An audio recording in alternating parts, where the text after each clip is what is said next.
আসসালামু আলাইকুম, আশা করি সকল ভালো আছেন।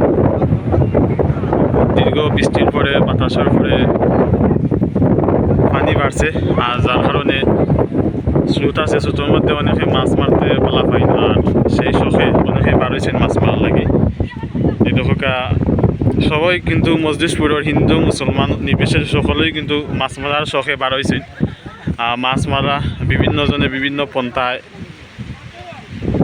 মাছ মারা একটা পন্থা। স্রোতর বাইটল যেটা হয়, স্রোতর বাইটলে জাল ধরছেন, মাছ আইয়া উঠে। বিশেষ করে ফুটি মাছ হইয়া মানে এই ধরনের মাছ থাকে, খেয়ে দিলেও মাছ মিলে ওরকম ব্যাপার স্যাপার। আর সুব্রত, যারে নয়ন ও হাবিব আর সুন্দর হাসান, আর এবারে আসেন পবিত্র কাকা, শিবলুল, তাবিব খান সৌরভ সহ অনেকেই আছেন। আর এরা আছেন দর্শক মাছ দেখরা। আসলে মাছ মারার দৃশ্যটা মাছ মারতে যেমন ভালো লাগে, মাছ মারা দেখতেও ভালো লাগে।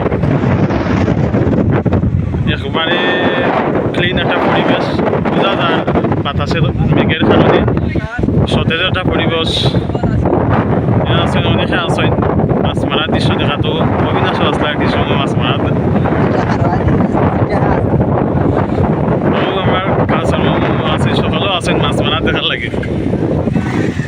হয়ে যায় তাই না? আসো আসো, ও আছেন আপনার গ্রাম রাখা হয়েছে, এরা মাছ করে। তো আমার পাইসা আছে, ও আছেন বৈশিষ্ট্য আছে, তারা মাছ দেখলা।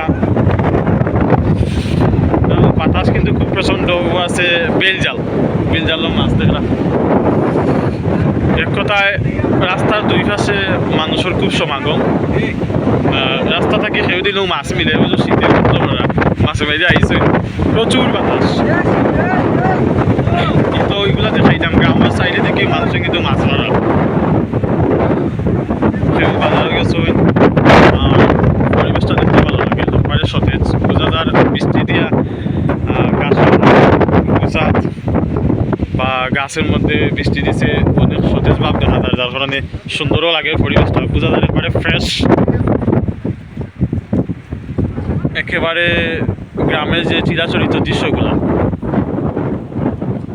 খুব সুন্দর লাগে। কেউ কারেন্টও জালদি মারা, কেউ ফিলেন জালদি, কেউ দৌড়িয়া, কেউ চাই ফাটাইয়া, যে যেভাবে ফারা মাছ মারা, কেউ আবার উজাইও মারা। গতকাল রাতে থেকে এই যেমন অবস্থা। অসংখ্য ধন্যবাদ। এগুলা দেখা যায় না সচরাচর। আমরা গ্রামের প্রবেশ পথ, এই হলো গ্রামের প্রবেশ পথের রাস্তা।